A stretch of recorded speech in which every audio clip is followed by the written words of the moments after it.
Feels like every time you go to pay for something, you're greeted by a screen asking you to leave a tip, even in situations that may not necessarily warrant it, but there's a human standing there watching over your said screen. And it's low-key stressing me out. It turns out there's a name for this. Experts are calling it tipflation, and it's causing a lot of confusion for consumers, and you're probably wondering, who do I really need to tip? And how much? Yes. Oh, good thing. There's only one person to help us with this business. There he is. We sent out the bat signal. And this is who showed up. Jason Pfeiffer, editor-in-chief of Entrepreneur Magazine.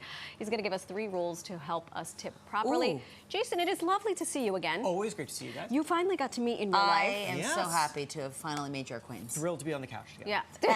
Yeah. Okay. Have the rules for tipping changed? So, yes and no. Okay.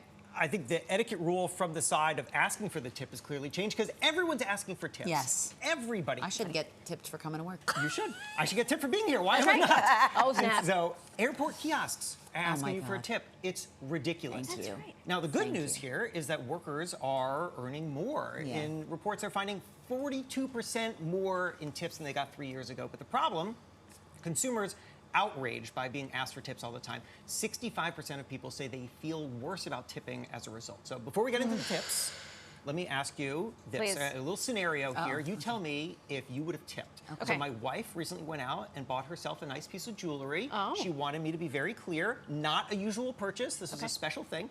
And when she went to pay, the salesperson flipped over the tablet and there was an option to tip. Stop it. This is an expensive piece of jewelry, so the tip is expensive. No.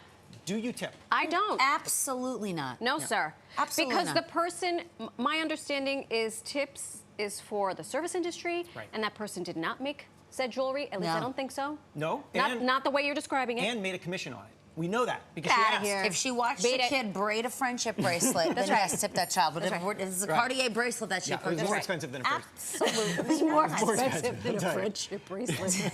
No tip. So no tip. No tip. And your wife? And no tip. Thank God. She Yes, did the right which thing. was the right call. But you know, the problem is that it was a nice experience shopping, and she liked the salesperson. Now she feels embarrassed, and she's going to run out of the store. And terrible. I don't like that she was made to feel like that. That's That's right. So here is rule number 1. Okay. My wife followed it. You don't have to tip everybody. Okay. Everyone's going to ask you now, and the reason for this is the screens. The whole problem is the screens. The dang because screens. we're all paying on these screens, and these screens are programmed to ask for tips, and so they're just everywhere. Right. But etiquette experts say that the old rules apply. Here's who you got to tip.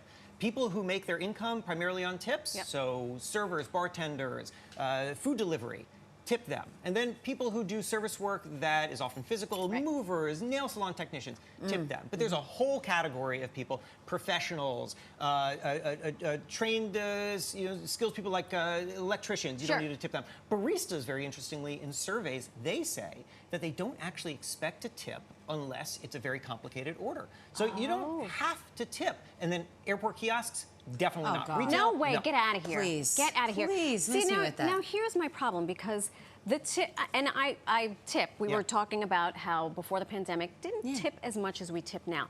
The problem is the screen comes over and it's immediately on 22%. And then I become that person who looks and says $1. And then I flip it back over. And it makes you feel bad. I hate it. I hate that feeling. And they know that. I mean, they're playing off of basic psychology here, which is that if they ask for more, they're going to get it. But here's the thing. You do not need to pay more just because they're asking. You don't. There is not the expectation. Experts say the regular standard 10 to 20% on most situations is still very appropriate. And consider this. The services and the products are already more expensive because of inflation, so your 10 to 20% is already more anyway. So let's take our Catholic and Jewish guilt and put it to the side. That's exactly right. But speaking of the services, Yes. as a follow-up to question 1 or to rule number 1, what is the difference between a tip and a service fee that's already being applied? Very confusing for people. Yeah. So people are seeing service fees like you go to a restaurant and then you get the bill and there's a little service fee at the bottom and you wonder, what is this? So this is not the tip. This is the restaurant trying to earn some more money to pay its staff, and they don't want to raise the prices of the food because it's going to turn people off. So they're adding this service fee. The problem is that people are really confused by this, and they think it's the tip, and therefore they're not tipping. There are lawsuits about this stuff. So if you're confused, just ask your server. They will be happy to tell you what's what. You have to. Don't be afraid to ask questions. Pretend you're a journalist. Just be nosy. Be like, I have a question about this. There's nothing wrong with asking questions. Yeah. The worst they can say is no. And or you know what? could They be a would dirty rather you ask than not tip. Right. Okay. Oh, that's true. So Rule we got through yeah. rule number 1. How Rule number about three. rule number And we got rule number 1, we got rule number 2. and We're up to 2? three. And we're up to 3. I can't count. This one's, yeah. So rule number 3, very important. Don't take it out on the workers. Oh, yeah. Because here's the thing. There was a bank rate survey that found that 18% of people are tipping less intentionally when they're asked to tip more. And that's not cool. The workers, they didn't set up this system. They didn't program it. They didn't choose that 22% is the first thing. So be nice. Don't take it out on them. They're just showing up trying to do an honest day's work. They'd appreciate a few extra bucks. Okay. Amen. Jason Pfeiffer, thank you so much. We're so glad you wore dungarees and not shorts. If you want to know what I'm talking about, go to his Instagram page. I got kicked out of Casa Cipriani for wearing shorts. This you man, heard it right we're here. calling This you out, man Casa is Cipriani. way better. Go follow him on the gram. Yeah. On the X. Yes. On the TikToks. And for more information on all things entrepreneurship and business, you can visit entrepreneur.com or pick up the latest issue of Entrepreneur Magazine. I'm going to tell you Marisol. something. That is part of my curriculum. I know.